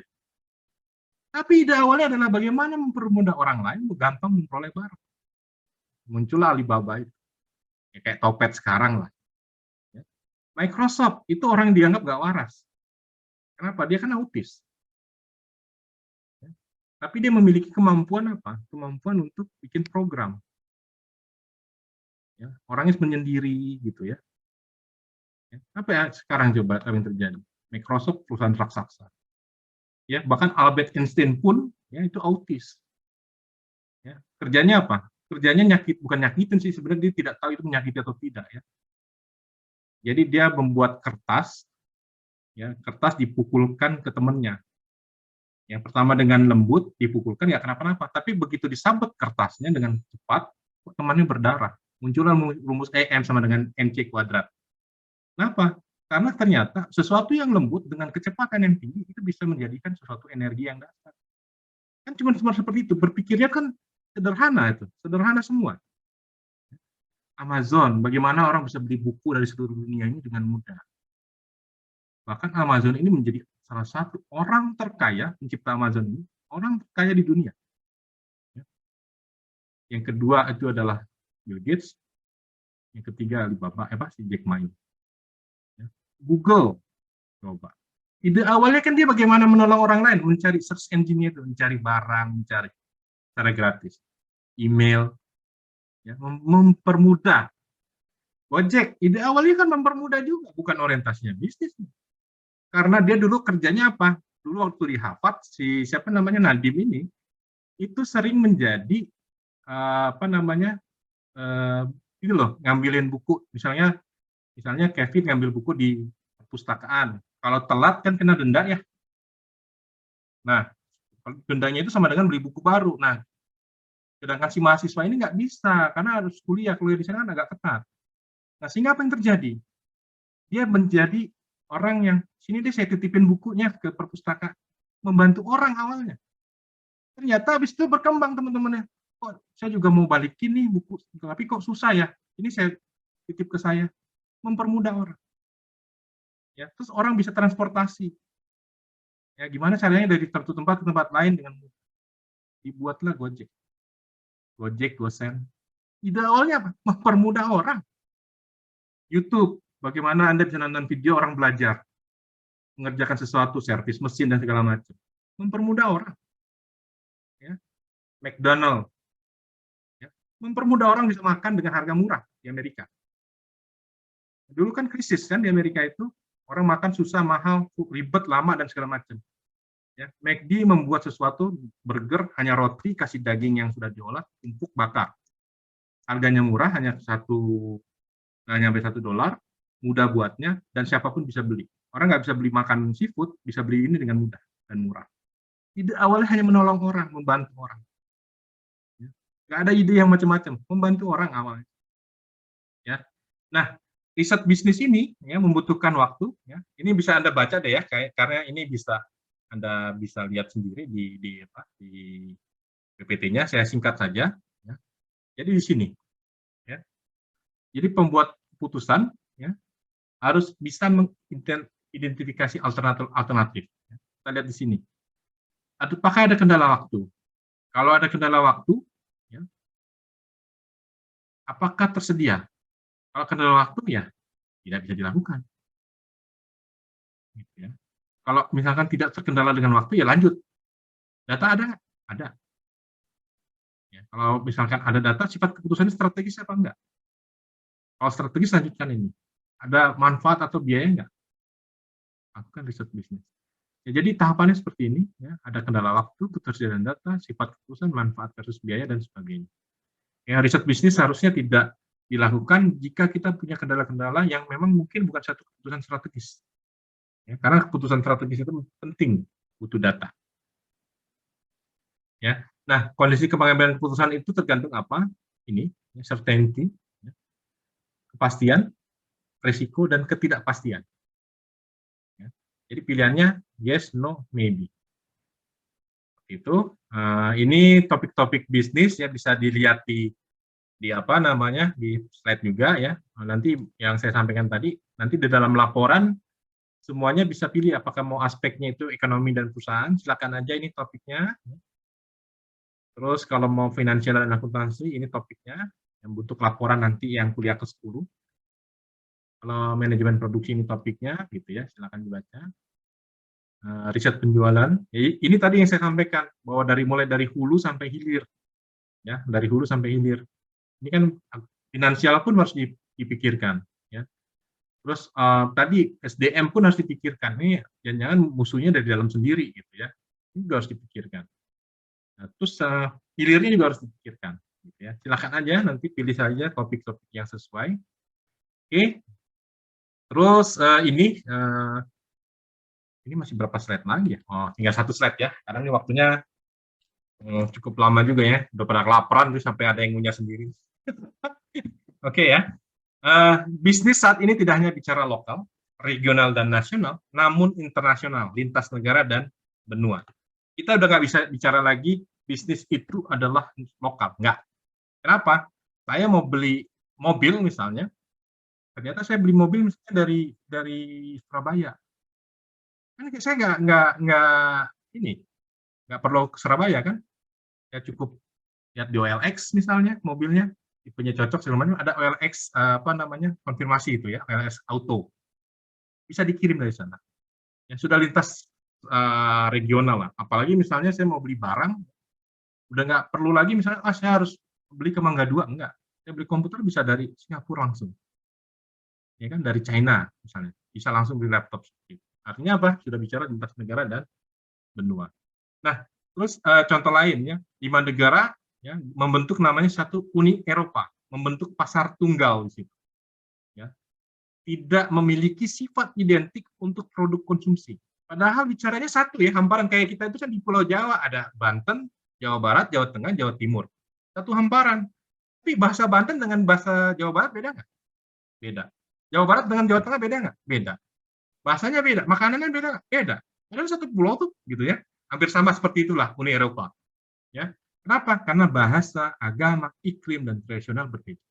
Sehingga apa? Perusahaan yang masuk pasar tunggal harus melakukan riset untuk beradaptasi dengan kebiasaan. Ya, harus riset, nggak bisa enggak. Ya. Nah, contoh yang lain, perusahaan asing yang buka cabang di Indonesia. Ya, McDonald menggunakan daging non halal di sana. Ya, dan burger non halal di Amerika sana. Bisa masuk nggak ke Indonesia? Enggak, pasti akan ditolak. Ya, akan ditolak. Sehingga apa? Burger itu bukan tradisi. Ya, konsumsi Indonesia. Dan daging non halal menjadi masalah jika masuk ke Indonesia. Sehingga apa? Ada penyesuaian dengan apa? Dengan namanya logo halal. Halalan and Toiban, gitu ya. Nah, sehingga ini penting. Kalau nggak bisa masuk. Gitu. Ya, sehingga harus ada penyesuaian, ada riset di situ. KFC, ya, dulu kentang goreng kan makanan utama di Amerika. Di kita mah kalau belum makan nasi mah belum makan gitu. Ya, makan kentang itu lauk, kentang itu kalau di kita kan lauk gitu. Bukan padahal karbo juga tuh. Akhirnya saya kena juga tuh, Ci. Karena saya makan mie ayam, habis makan mie ayam, makan nasi. Makan nasi sama mie ayam, itu kan karbo double tuh. Karena saya bilang makan mie ayam mah belum makan nasi, belum makan gitu. Sehingga nasinya saya itu lauknya mie ayam. Kebayang karbonya berapa, Jumbo. Ya. Nah, karena itu harus ada penyesuaian. Jadi berubah dia, menyesuaikan. Kentangnya tetap ada, tapi ditambah nasi. Ya. Terus underwear. Coba, pernah lihat iklan underwear begini nggak di TV? Pernah lihat nggak? Nggak pernah kan? Kalau ada kayak ini ditolak. Ya. Sehingga pemasarannya di Indonesia tidak bisa se-ekstrem ini. Kalau di Amerika kan biasa begini. Coba di kita. Langsung masuk ke mana tuh? Ke acara infotainment apa-apa itu ditolak. Selesai itu. Apalagi masuk ke Aceh. Ya. Langsung perusahaannya itu dibredel tuh kalau masuk ke sana. Gitu. Ya, artinya ditolak. Nah, akhirnya kesimpulannya apa? Think global, but activity lokal. Berpikirnya global, kita mau memasarkan produk kita secara dunia, iya. Tapi harus dipikirkan, riset bisnisnya adalah produk ini disukai nggak oleh orang lokal. Jangan-jangan kayak tadi, daging McD, ya, think global. Saya tetap jual non halal, jual hamnya daging babi misalnya. Apakah laku? Orang mau masuk juga udah malas. Mau masuk aja udah malas. Ya kan? Nah, sehingga apa? Think global, activity-nya tetap lokal. Seperti itu. Nah, sehingga nanti di dalam riset bisnis itu hal-hal seperti ini akan ketemu. Gitu ya. Oke, sampai sini ada yang mau bertanya? Ada yang mau bertanya? Cukup? Cukup. Oke, ya, kalau cukup. Ada? Ada yang mau nanya nggak? Sebelum ini nih. Oke, di sana ya di lembar learning ya ada kuis. Kuisnya nggak susah. Kuisnya cuma apa? Cuman saya minta masing-masing, ini kan kelasnya ada berapa nih? Di sini ada 43 orang ya. Cari aja nama perusahaan, tapi jangan ada yang sama. 43 orang, berarti 43 perusahaan yang selain yang saya sebutkan ini. Ya. Silahkan cari. Kayak tadi kan saya bilang, misalkan Facebook, ya dia pertama kali membuat Zagnet, gitu ya. Tujuannya mempermudah orang. Nah, terus dia bikin supaya orang bisa berkomunikasi karena sakit gigi dengan pasiennya. Nah, terus dengan alumninya. Nah, kan seperti itu. Atau ini, misalkan ide bisnisnya adalah buat air bersih. Memang awalnya ketawain, tapi ternyata sampai sekarang ya itu menjadi sesuatu hal yang diikuti oleh perusahaan-perusahaan lain. Bahkan sekarang sudah menjadi tren konsumen kalau nggak bawa aqua nggak minum gitu ya. Nah, ini menjadi sesuatu yang ini. Nah, harapan saya teman-teman di sini itu masing-masing cari ya, kesepakatan aja di kelas nanti dikumpulkan nama-namanya, nanti misalkan mau usaha bukan mau usaha apa, menentukan nama perusahaannya apa, ide bisnisnya apa. Tujuannya apa? Tujuannya supaya kita baca, mengeksplor bahwa seorang wirausaha, seorang entrepreneur itu bukan dari seseorang yang kaya, bukan. Ya. Bukan sesuatu yang mencari profit, bukan. Tapi seseorang yang dari nggak ada, dari yang nggak punya, itu bertujuan dia mengalami dan bertujuan untuk mempermudah orang lain. Ya. Nah, jadi ternyata membuat usaha itu sebenarnya nggak sulit. Tujuannya dulu dilurusin. Apa tujuannya? Mempermudah orang lain. Silakan cari, ya. Silakan. Saya nggak minta banyak-banyak. Dibuatnya kayak gini aja. Dibuatnya seperti ini aja. Misalnya lambangnya apa, sosro, ceritanya apa. Terus copy paste nggak apa-apa, Pak. Nggak apa-apa. Tapi baca. Tolong dibaca. Tujuannya memotivasi kita supaya kita terbuka pikirannya outside the box. Ya, jangan berpikiran inside the box. Karena kalau kita berpikiran inside the box, susah bikin usaha ini, susah bikin usaha itu. Nanti nggak untung. Jangan berpikir untung dulu, berpikir mempermudah orang lain. Karena kalau kita sudah mempermudah orang lain, nanti orang lain butuh. Ya, oke, paham sampai situ? Paham ya? Oke, kalau sudah, saya rasa kuliahnya cukup ya sampai di sini. Berarti Pak, berarti kerja kelompok gitu Pak? Sendiri-sendiri dong, 43 Iya, orang. Tapi sepakatan jangan sampai ada yang sama gitu. Iya. Kalau usaha sendiri Pak? Gimana? Kalau usaha sendiri? Boleh. Jangan deh. Jangan deh. Kalau mau gini, cari aja ini dulu, nanti usaha sendiri nggak apa-apa. Dikumpulinnya minggu depan, Pak. Enggak, kumpulinnya ntar jam 2. Ya. Orang cuma Saya mau jalan ke kafe lagi. Mendua baris, cari aja di internet. Tujuannya cuma ngebaca aja. Yang susah itu nanti bagi kelompoknya. Si A maunya perusahaan apa, si B maunya perusahaan apa gitu. Itu doang sih. Ya. Itu aja. Kalau saya sarankan jangan BUMN. Kalau BUMN itu biasanya dibentuk negara. Ya. Yang private ya, private itu artinya dibentuk oleh perorangan, BCA, gitu ya. Terus apa namanya, Sriwijaya Air, gitu ya. Tapi kalau Garuda kan dibentuk perusahaan, ya. Terus siapa lagi tuh, misalnya yang bos tol itu, ya, silakan aja. Apa Citra Marga atau apa gitu. Oke, ada pertanyaan? Sebentar kan itu cuma nyari yang lama itu nanti kesepakatan nama perusahaannya apa itu doang. Kalau udah itu tinggal Google cari. Intinya yang penting buat saya itu baca, ya, bagaimana dia menemukan ide bisnis, bagaimana tujuannya, bagaimana dia bisa menjadikan bisnis itu eksistensinya sampai sekarang masih ada. Itu aja. Ya, oke? Baiklah. Baiklah, ya. Susah kok, nggak susah. Ya, karena kan absennya juga harus diisi sekarang, kan ya. Oke, kalau nggak ada lagi, saya tutup ya. Terima kasih atas perhatiannya. Mudah-mudahan sukses. Wassalamualaikum warahmatullahi wabarakatuh. Selamat siang, selamat isoma dulu. Habis